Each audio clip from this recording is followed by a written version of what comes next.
औज़ुबिल्लाहिमिनश्शैतानिर्रजीम बिस्मिल्लाहिर्रहमानिर्रहीम रब्बि इश्रह ली सदरी वयस्सिर ली अमरी वहलुल उक़दतम मिन लिसानी यफ़क़हू क़ौली रब्बि ज़िदनी इल्मा अल्लाहुम्मा फ़क़िहना फ़िद्दीन अल्लाहुम्मा अंफ़अना बिमा अल्लमतना वअल्लिमना मा यनफ़अुना वज़िदना इल्मा अल्लाहुम्मा मन अहयैतहू मिन्ना फ़अहयिहू लिल इस्लाम व मन तवफ़्फ़यतहू मिन्ना फ़तवफ़्फ़हू लिल ईमान रब्बि इश्रह ली सदरी वयस्सिर ली अमरी वहलुल उक़दतम मिन लिसानी यफ़क़हू क़ौली रब्बि ज़िदनी इल्मा अल्लाहुम्मा फ़क़िहना फ़िद्दीन।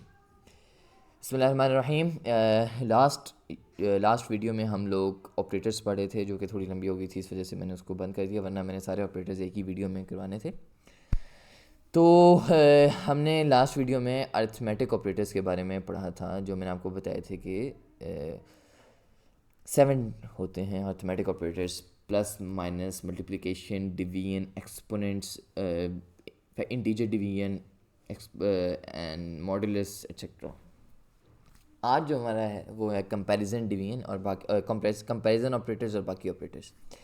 कंपैरिजन ऑपरेटर्स जो हैं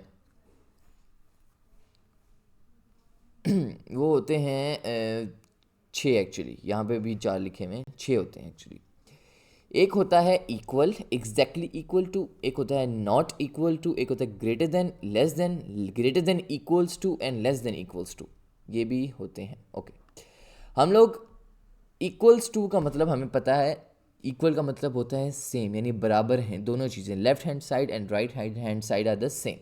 नॉट इक्वल्स टू का मतलब होगा लेफ्ट हैंड साइड और राइट हैंड साइड इक्वल नहीं है। ग्रेटर देन यानी लेफ्ट हैंड साइड बड़ी है राइट हैंड साइड से, और less than right hand side बड़ी है लेफ्ट हैंड साइड से।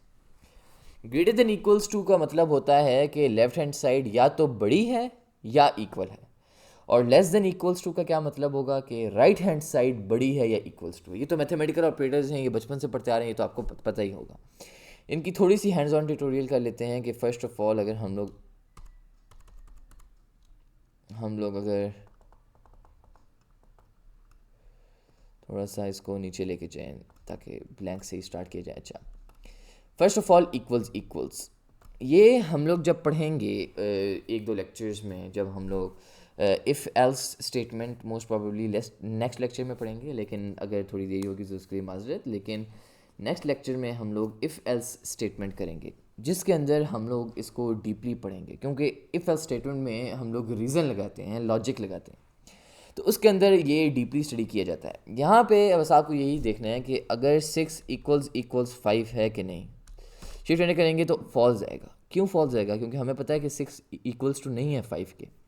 हम लोग करेंगे ना 5 इक्वल्स टू 5, तो आंसर विल बी ट्रू, क्योंकि 5 इक्वल्स है। अगर 6 is not equals to 5, not के लिए हम लोग ये सिंबल यूज़ किया जाता है, 6 is not equals to 5, this will be true, क्योंकि 6 इक्वल नहीं है 5 के। इसके बाद जो था वो है 2 ऑपरेटर्स, ये हो गए। Next will be greater than. 6 is greater than 5, which will be true. 6 can be greater than and equals to 5, which will also be true. और अगर यहाँ पे हम लोग अगर 5 लिखें ना, 5 is greater than equals to 5, that will be also true. Why? Because एक कंडीशन फुलफिल तो हो रही है ना, ग्रेटर देन की नहीं हो रही, लेकिन इक्वल्स टू की तो हो रही है। नेक्स्ट अगर हम लिखें 6 is less than 5, तो this will be false. 6 is less than या equals to 5, this will be also false. Sorry, 5, this will be also false. 5 is less than equals to 5, so this will be true, because ये होता है। तो ये सारे operators हमने एक दफ़ा प्रैक्टिस भी कर लिए हैं, ये बहुत ही आसान है। ये हम लोग इफ़ एल्स जो स्टेटमेंट्स होती हैं उनके अंदर हम लोग यूज़ करते हैं इनको, और इनका बहुत बड़ा रोल होता है वहाँ पे, और वहाँ पे नेक्स्ट लेक्चर में ही हम आपको बताएंगे कि इनका कितना बड़ा रोल होता है। आगे आते हैं लॉजिकल ऑपरेटर्स। लॉजिकल ऑपरेटर्स सिर्फ और सिर्फ 3 हैं, एंड, और, एंड नॉट। अब ये लॉजिकल ऑपरेटर्स जो हमने 9th-10th में पढ़ाए जाते हैं ना, लॉजिकल गेट्स, ये एग्जैक्टली वो होते हैं। ये भी कंडीशनल सेंटेंसेस के अंदर यूज़ होते हैं, कंडीशनल सेंटेंसेस कह रहा हूँ, कंडीशनल स्टेटमेंट्स के अंदर यूज़ किए जाते हैं। एंड, और, एंड नॉट। एंड का मतलब होता है कि दोनों वैल्यूज़ का ट्रू होना is compulsory. If one is true and other is false, it will give an error, it will give no. यानी 1 और 1 का होना ज़रूरी है, यानी एंड जो है वो आउटपुट तभी 1 देता है अगर फॉर एग्जांपल हम लोग अगर यहाँ पे लिखना चाहें कि अगर 0 प्लस 0 होगा तो एंड गेट क्या करेगा, 0 ही देगा। अगर 1 प्लस 0 होगा तो तब भी एंड ऑपरेटर 0 देगा।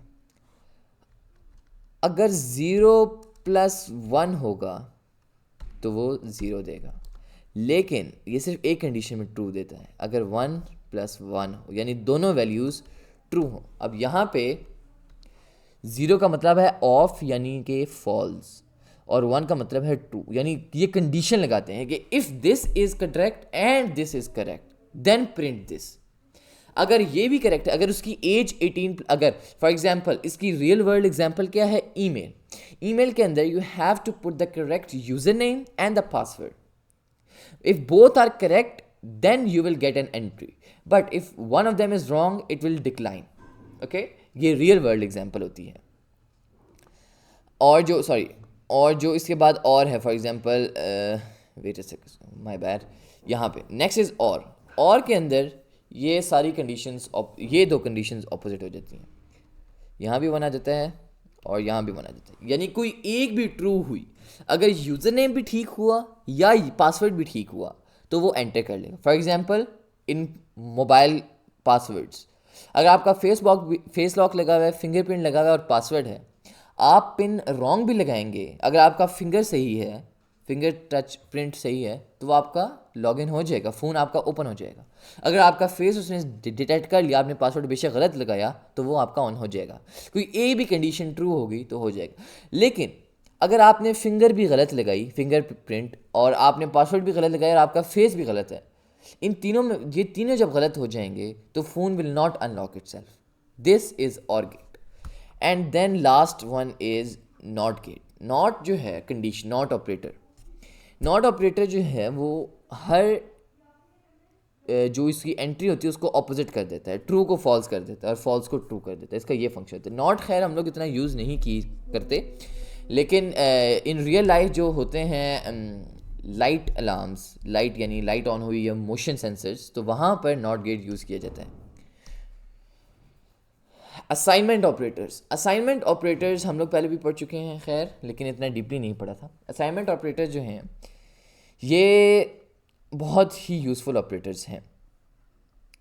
हम लोग यहाँ से चलते हैं जी नीचे थोड़ा सा। अच्छा, असाइनमेंट ऑपरेटर्स किसी चीज़ की वैल्यू को असाइन करने के लिए यूज़ किए जाते हैं। फॉर एग्जांपल जो हमने वेरिएबल्स पढ़े थे, for example a is equals to 3, तो हमने पढ़ा था a इक्वल्स टू, यहाँ पर क्या है, एक इक्वल्स टू को हम लोग कहते हैं assignment operators.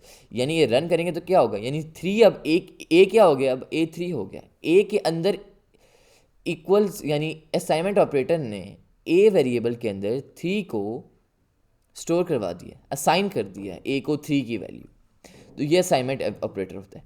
Add and assign, अगर ऐड एंड यहाँ से समझा देते हैं। Add and then assign value ये होती है कि अगर ये हम लोग यूज़ करते हैं रेंज के अंदर, या कोई लिस्ट बनानी हो, लिस्ट के अंदर अपेंडेशन करनी हो, कोई चीज़ इंसर्ट करनी हो, इन्वॉल्व करनी हो, तो उसके लिए हम लोग ऐड एंड असाइन या subtract and assign, multiply assign वगैरह वगैरह यूज़ किए जाते हैं।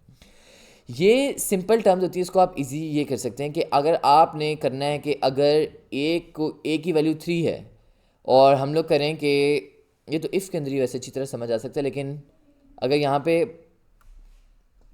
हम लोग फॉर एग्जाम्पल अगर एंड के देखें तो हम लोग a प्लस इक्वल्स टू 3 करें तो क्या होगा, कुछ भी नहीं होगा। लेकिन अगर हम लोग इसके बाद करें जी प्रिंट करो जी a को, तो आंसर क्या आएगा, 3 नहीं आएगा, 9 आएगा। अब अगर हम लोग दोबारा से रन करें कि प्रिंट ए को प्रिंट करो, तो अब क्या आंसर आएगा, 9 आएगा। क्यों आएगा, ए के अंदर तो हमने 3 स्टोर किया था, नहीं, ए के अंदर तो हमने 3 स्टोर किया था, लेकिन इसका मतलब ये है, इसका जो मतलब है वो आगे वो हम लोग ये कहते हैं, इसका मतलब ये है कि अब ए जो है वो इक्वल है किसके, ए प्लस 3 के। यानी ए की जो वैल्यू है, फॉर एग्जांपल हमने अगर ए की वैल्यू 3 रखी हुई है, तो इसका मतलब है कि ए की वैल्यू 3 प्लस 3 है। अब ये होगी, अगर हम लोग यहाँ करें जी माइनस, तो इसका मतलब है a -3 है और आंसर क्या आएगा, 0 आएगा। अब 6 आएगा। अब 6 क्यों आएगा, क्योंकि a के अंदर न्यू वैल्यू साइन, अब दोबारा करेंगे ना तो 3 आएगा, दोबारा करेंगे 0 आएगा। इस तरह नेगेटिव होता जाएगा, यानी a की वैल्यू न्यू साइन वैल्यू हो रही है। मैंने आपको बताया था कि लास्ट टाइम बताया था कि जब आप किसी भी वेरिएबल के अंदर, सेम वेरिएबल के अंदर न्यू वैल्यू स्टोर करते हैं, तो जब आप न्यू वैल्यू स्टोर करते हैं तो वो न्यू वैल्यू उसके अंदर स्टोर होती है, जो पुरानी वैल्यू होती है वो उसको रिप्लेस कर देती है। अब सेम या मल्टीप्लाई के साथ भी होता है। इसके बाद आता है membership operator.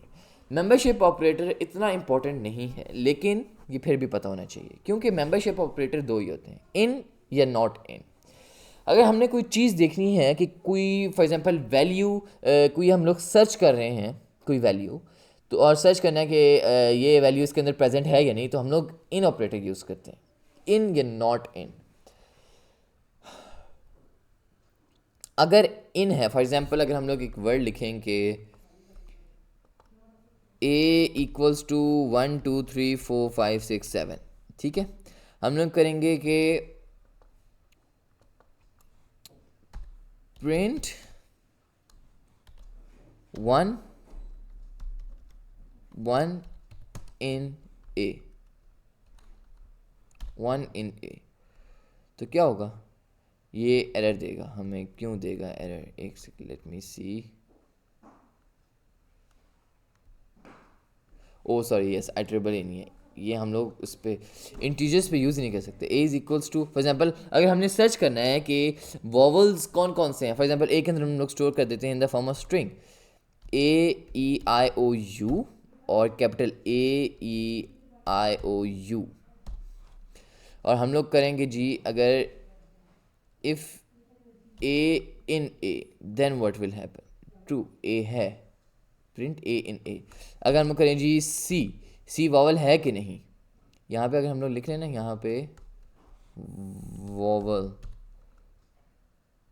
Vowel is equals to ANVOWEL, vowel.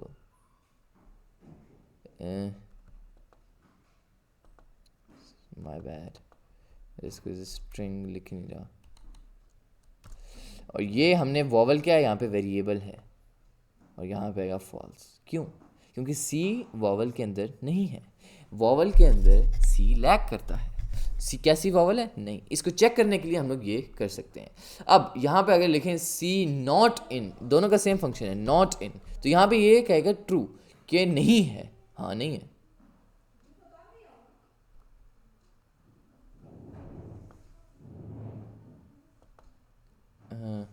ये यहाँ पे स्पेस आएगा, सॉरी माय बैड, तो ये यहाँ पे ट्रू देगा।